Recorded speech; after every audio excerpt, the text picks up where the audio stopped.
Hello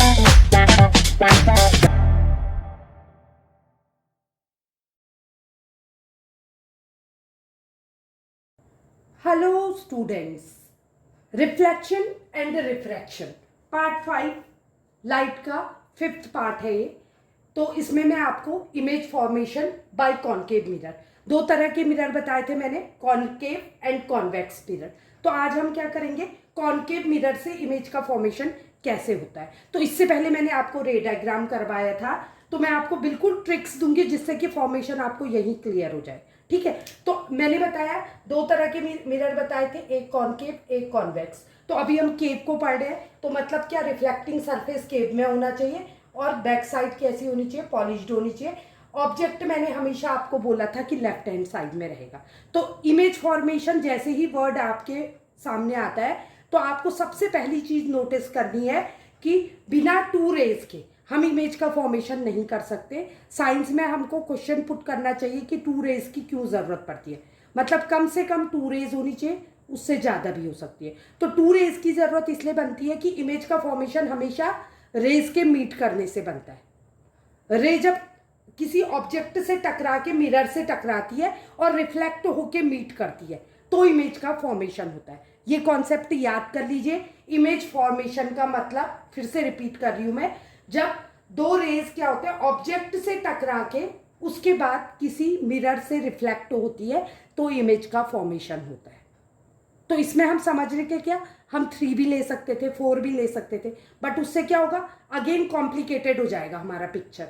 इसलिए हम दो रेज को लेके काम करेंगे। ठीक है, तो मैं आपको ट्रिक्स बताते जाऊंगी, ध्यान से सुनिए। कुछ ट्रिक ऐसी बता रही हूं कि अगर आपका सर्कल कहाँ पूरा हो रहा है, मैंने प्रीवियस वीडियो में आपको बताया था कि सर्कल अगर फ्रंट में पूरा हो रहा है, ऑब्जेक्ट हमेशा हमारा एलएचएस में रहेगा। और अगर हमारा सर्कल कहाँ पूरा हो रहा है, फ्रंट में, तो उसका फोकस एलएचएस में रहेगा, उसका सेंटर ऑफ कर्वेचर एलएचएस में रहेगा। आई होप ये आपको कॉन्सेप्ट क्लियर आया होगा।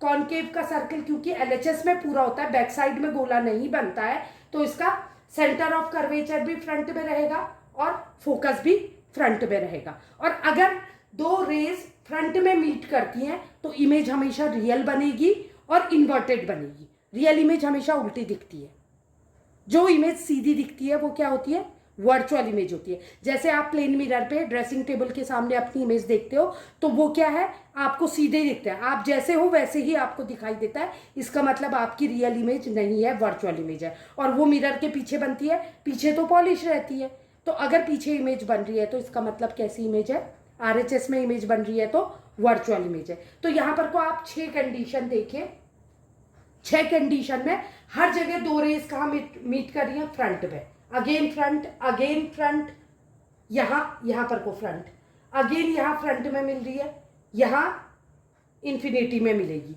मिलती भी नहीं दिख रही है। ठीक है, और यहां आरएचएस में मिल रही है। तो इससे हमारा एक कंक्लूजन निकला कि कॉनकेव मिरर केवल एक कंडीशन में वर्चुअल इमेज बनाता है, बाकी सारी इमेज रियल और इन्वर्टेड बनेंगी, उल्टी बनेंगी और रियल बनेंगी। ये बनेगी सीधी एंड वर्चुअल इमेज बनेगी, नकली इमेज बनेगी। Is this clear to you. अब हम पॉइंट को क्लियर करते हैं। देखिए मैंने यहाँ पर कोई खाली आपको समझाने के लिए क्या बनाया, एक मिरर बना दिया। ठीक है, ये है हमारा प्रिंसिपल एक्सिस जिसको हम नॉर्मल कहते हैं, ये एलएचएस है। एलएचएस में हमारा ऑब्जेक्ट खड़ा होगा। अब ध्यान से सुनिए, मैंने आपको 3 ही पॉइंट बताए हैं। पी, ये प्रिंसिपल एक्सिस है, इसमें ये पोल कहलाता है, पोल, उसके बाद फोकस कहलाता है और उसके बाद सी कहलाता है, सेंटर ऑफ कर्वेचर।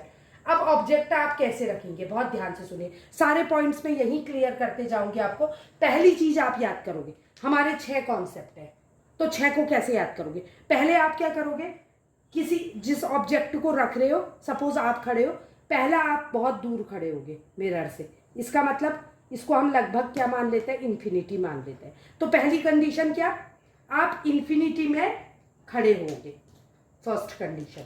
ठीक है, ये हो गया इन्फिनिटी, एट इन्फिनिटी ऑब्जेक्ट खड़ा है। दूसरी कंडीशन में आप इन्फिनिटी से थोड़ा पास आ जाओगे, बियॉन्ड सी, दूसरी कंडीशन। तीसरी कंडीशन में जब आप मिरर इमेज फॉर्मेशन करोगे तो सी के ऊपर रख लोगे ऑब्जेक्ट को। चौथी कंडीशन में सी एंड एफ के बीच में।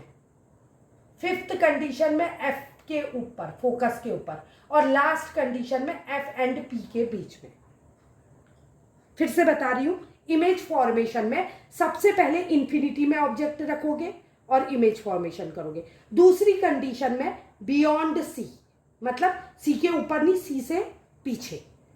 तीसरी कंडीशन में सी के ऊपर ऑब्जेक्ट को रखोगे।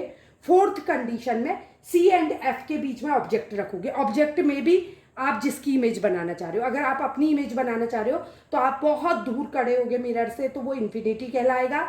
सी के बियॉन्ड, सी से थोड़ा पहले खड़े होगे तो बियॉन्ड सी, देन सी के ऊपर, सेंटर ऑफ कर्वेचर के ऊपर, देन सी एंड एफ के बीच में रखोगे ऑब्जेक्ट को, फिर एफ के ऊपर, and then F and P के बीच में। ये हो गई 6 कंडीशन जिसके लिए इमेज बनी है। तो पहली चीज बताई मैंने, बहुत दूर, एंड इसको हम क्या मान लेते हैं, एट इंफिनिटी। तो इंफिनिटी से जब भी लाइट की रेज ऑब्जेक्टिव पे टकरा के आती है, इमेज का फॉर्मेशन कैसे होता है मैंने पहले वीडियो में भी बताया कि लाइट की रेज पहले किससे टकराएगी, ऑब्जेक्ट से, उसके बाद क्या होगा, मिरर से टकरा के रिफ्लेक्ट होने के बाद दोनों रेज मीट करेंगी, जिस जगह पे मिलेंगी वहां इमेज का फॉर्मेशन होगा। तो पहली कंडीशन, इंफिनिटी में खड़ा है ऑब्जेक्ट। अगर ऑब्जेक्ट इंफिनिटी में है तो इसका मतलब क्या, रेज जब दूर से आती है तो वो ऑलमोस्ट प्रिंसिपल एक्सिस के पैरेलल हो जाती है। तो जब मैंने आपको रे डायग्राम बताया था, रे डायग्राम मैंने एक रे से करवाया था आपको, ठीक है। तो रे डायग्राम में मैंने क्या बताया था, जो पैरेलल रेज आती है प्रिंसिपल एक्सिस के, वो हमेशा फोकस से होके गुजरती है। और इसकी अपोजिट कंडीशन क्या बताई थी, जो फोकस से रे पड़ती है, तिरछी रे आती है, वो हमेशा टकराने के बाद पैरेलल हो जाती है प्रिंसिपल एक्सिस की। आई होप आपको याद होगा। अगर याद नहीं है तो पहले आप रे डायग्राम पढ़िए, वो वाला वीडियो देखिए, उसके बाद इस पे आइए।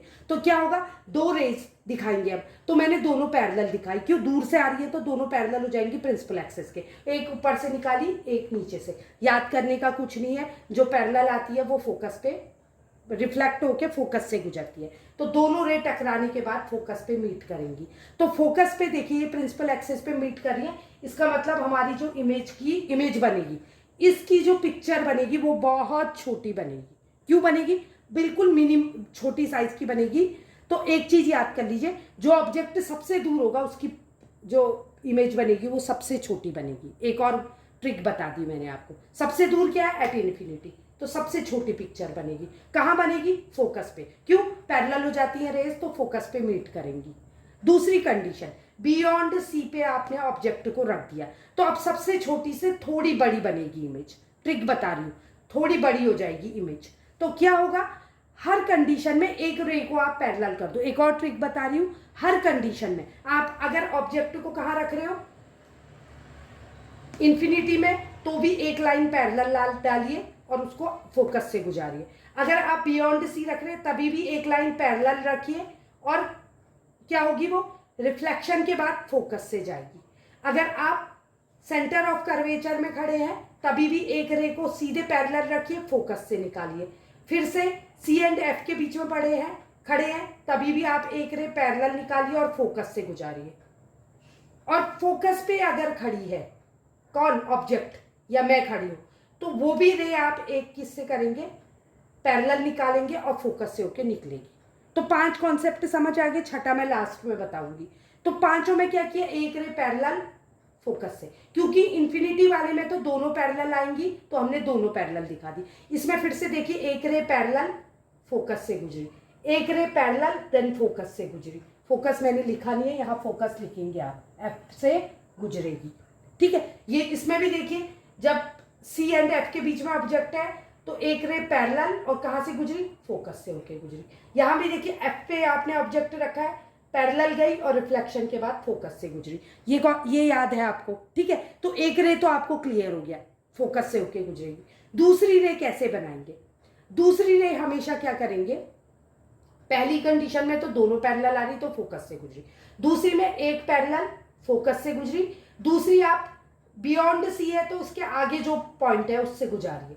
इसके आगे, बी के आगे कौन सा पॉइंट है इमेज के आगे, सी पॉइंट है, तो सी से जाएगी। और मैंने आपको रे डायग्राम में बताया था जो सी से जाती है रिफ्लेक्शन के बाद उसी डायरेक्शन में वापस लौट जाती है। तो यहाँ पर को देखिए, एक रे यहाँ से गई फोकस से, यहाँ से गुजरी, दूसरी सी से आई और सी से वापस लौट गई, तो मीट जहां पर को हुई वहां इमेज बनेगी। क्योंकि ये रियल इमेज है तो ये इन्वर्टेड बनेगी। ये पॉइंट साइज थी बहुत छोटी थी, हाईली डिमिनिश्ड इमेज थी, ये डिमिनिश्ड है, थोड़ी बड़ी है इससे। Clear to you? और ये उल्टी बनेगी क्योंकि रियल इमेज है। तीसरी में अब सी पे ऑब्जेक्ट रख दीजिए। देखिए सी पे रखेंगे, एक सी पे रखा, एक सीधे गई पैरेलल, फोकस से होके गुजरी। और दूसरी कैसे जाएगी इसमें दूसरी फोकस से डालोगे आप, क्योंकि सी के ऊपर तो ऑब्जेक्ट आ गया, आप सी से नहीं निकाल सकते हो। तो सी पे रखी तो उसके आगे वाला पॉइंट क्या है, जब आपने यहां रखा तो सी से दोनों पैरेलल गई, जब बियॉन्ड सी रखा तो एक पैरेलल गई, एक सी से होके गुजरी। अब जब आपने ऑब्जेक्ट को सी पे रख दिया तो कैसे जाएगी रे, एक तो पैरेलल जाएगी, मैंने कहा सारी रे, और फोकस से गुजरेगी। दूसरी क्या होगी, सी पे तो ऑब्जेक्ट है इसलिए सी से नहीं जा सकती, तो उसके आगे कौन सा पॉइंट है, फोकस।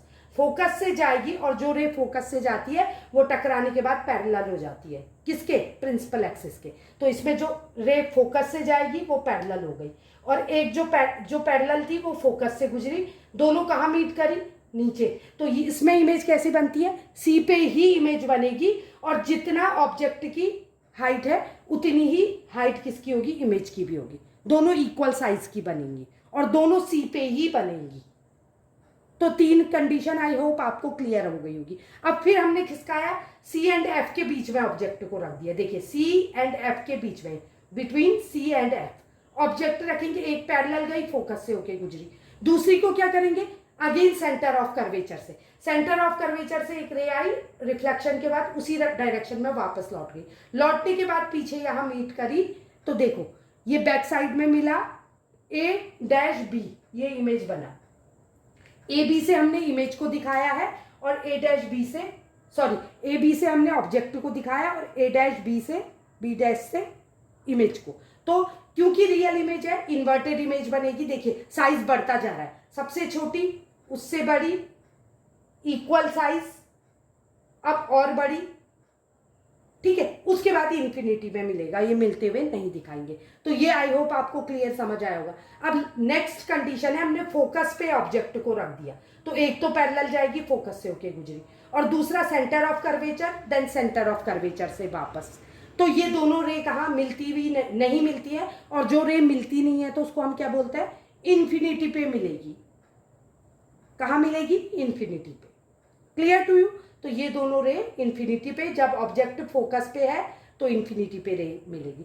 जब क्या होता है, इन्फिनिटी पे होता है तो फोकस पे इमेज बनती है, जब फोकस पे होता है तो इन्फिनिटी पे, जस्ट अपोजिट टू इट। याद करने की ट्रिक अगेन। अब लास्ट कंडीशन है, जब फोकस और पोल के बीच में ऑब्जेक्ट को रखोगे। तो फोकस और पोल के बीच में ऑब्जेक्ट को रखने पे क्या होगा, अब आपकी इमेज, अब तो आपकी पैरेलल रे नहीं जा पाएगी, तो एक कैसे जाएगी, ऑब्लिकली किस पे पड़ेगी, सीधे पोल पे पड़ेगी। सॉरी इसको मैंने सी लिख दिया, ये पोल है। एक रे कहाँ पड़ेगी, पोल पे, ठीक है। पोल पे कैसे जाएगी, ऑब्लिकली, किसको फॉलो करेगी, लॉ ऑफ रिफ्लेक्शन को। एक रे ऐसे गई तो ये क्या होगी, लॉ ऑफ रिफ्लेक्शन को, तो इधर I = R, रिफ्लेक्ट होके इधर से निकल गई। दूसरी सेंटर ऑफ कर्वेचर से निकलेगी, जिस डायरेक्शन में जाएगी उसी में वापस जाएगी, लेकिन ये फ्रंट में नहीं मिलेंगी, ये पीछे मिलती हुई दिखेगी। तो एकमात्र एक कंडीशन किसकी, कॉनकेव मिरर की, जब ऑब्जेक्ट को फोकस और पोल के बीच में बहुत पास, मिरर के पास रख दिया जाता है तो इसकी इमेज बैक साइड में बनती है। और मैंने बताया था पॉलिश्ड साइड में जब इमेज बनती है तो वो कैसी इमेज होती है, वर्चुअल इमेज होती है और अपराइट होती है, मतलब सीधी होती है, वो कभी उल्टी नहीं बनेगी, और साइज भी देखो बहुत बड़ा बनेगा इसका। तो आई होप आपको कॉन्सेप्ट क्लियर आया होगा। पहली बार में ऑब्जेक्ट इन्फिनिटी में, फिर बियॉन्ड सी, फिर सी के ऊपर, देन सी एंड एफ के बीच में, फिर एफ के ऊपर, फिर एफ एंड पी के बीच में। बस इतने ही तो पॉइंट है, आपको याद करना है। और हर कंडीशन में एक रे को हम पैरेलल रखेंगे, एक रे को हम पैरेलल रखेंगे, दूसरे को कैसे रखेंगे, पहली कंडीशन में दोनों रे पैरेलल, दूसरे में एक पैरेलल, एक कैसी जाएगी, सेंटर ऑफ कर्वेचर। तो अब सेंटर ऑफ कर्वेचर, तीसरी में क्योंकि सेंटर ऑफ कर्वेचर में ऑब्जेक्ट खड़ा है तो एक पैरेलल दूसरी फोकस से जाएगी। और तीसरी कंडीशन फिर centre of curvature, centre of curvature, centre of curvature. तो एक रे पैरेलल, दूसरी सेंटर ऑफ कर्वेचर। केवल एक कंडीशन है जिसमें दोनों पैरेलल, और एक जिसमें सेंटर ऑफ कर्वेचर में ऑब्जेक्ट है, उसमें सेंटर ऑफ कर्वेचर में रे नहीं जाएगी, पास नहीं होगी, फोकस से जाएगी। आई होप आपको इमेज फॉर्मेशन समझ आया होगा। अब इमेज फॉर्मेशन में कैसी इमेजेस बनती है उसके लिए टेबल मैं नेक्स्ट वीडियो में दूंगी। अगर वीडियो पसंद आया तो लाइक, सब्सक्राइब और शेयर करें। Thank you.